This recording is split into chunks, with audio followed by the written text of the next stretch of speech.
Let's talk about those 5-star reviews for your short-term rental and how you can guarantee you'll get more.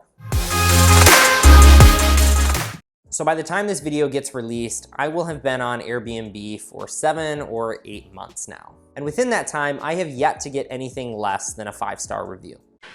Well, Lottie frickin' da! And I say this not to brag, but more to say it's possible. And in today's video, we're gonna deep dive into how I'm able to do that almost completely automated. And to do this, I've basically broken down my processes into 2 steps, which when I was writing this script, I'm basically calling my 2 steps to 5-star success. Let's start with step 1, and it's all about communication. I believe that the way that you communicate with your guests is absolutely critical to the way that they're going to ultimately experience your short-term rental. And here's a few tips. Number 1, you need to be prompt with your responses. Don't wait 24 hours and then respond to bookings or any questions that your guest might have.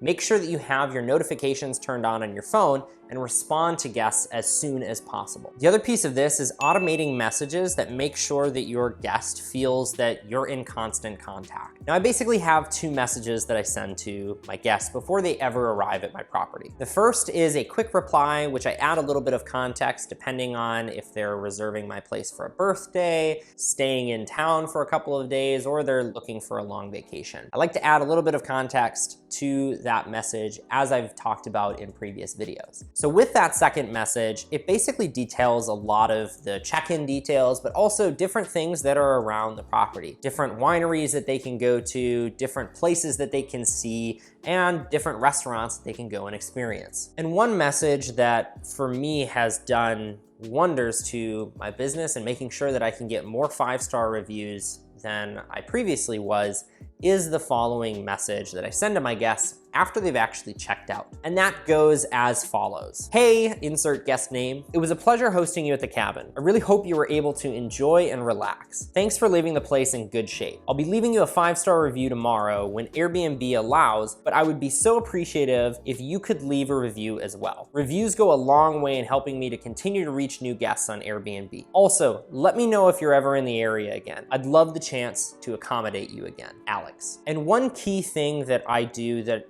I don't think a lot of people talk about is I don't request reviews from people I don't think are going to leave me a good review. And the way that I do that is if a guest is not having a perfect time and there's just nothing that is going to satisfy them, I will actually click skip on this message so it never gets sent to them and I don't ask them for a review. Because if I do, they're less likely to leave me a good review. And some people might not agree with me, but I don't want people to review my place who are not going to put my cabin in the best light. Ultimately, that means that there are probably people who didn't have a 5-star time, but they didn't show that within my listing. Now, I'm sure that I'll eventually get one of those dreaded 4-star reviews, but for now, this process is working extremely well. Now, my second step to 5-star review success is the following: solving challenges. Now, I could have called this section solving problems, but I like challenges better. Maybe it's a mindset thing for me, but I look at challenges as something that I can overcome,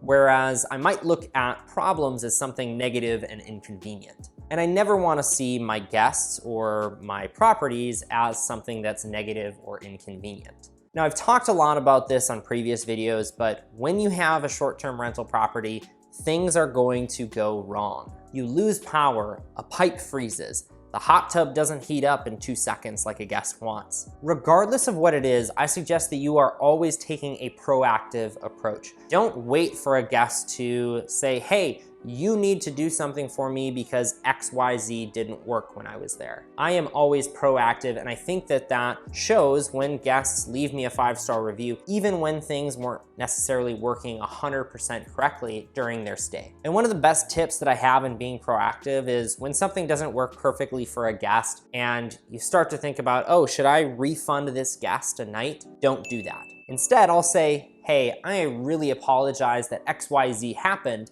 and because of that, I'd love to offer to pay for your dinner. And there's 2 reasons that I do this. The first is because this shows that you care and you want your guests to have a great experience by paying for a night out or paying for their breakfast. They appreciate it much more than, oh, just give me that money back for a refund. And the second reason is because this is normally cheaper then giving them a full refund. And then my final tip for solving challenges is as soon as you hear about any problems or any challenges that your guests are having, immediately get on the phone and call them.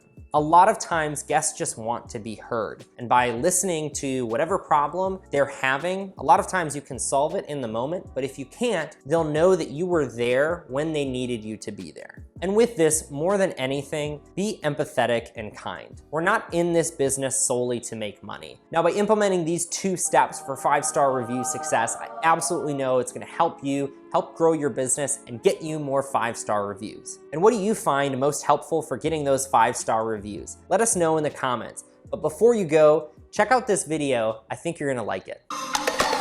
Let's talk about 5-star reviews for your short term.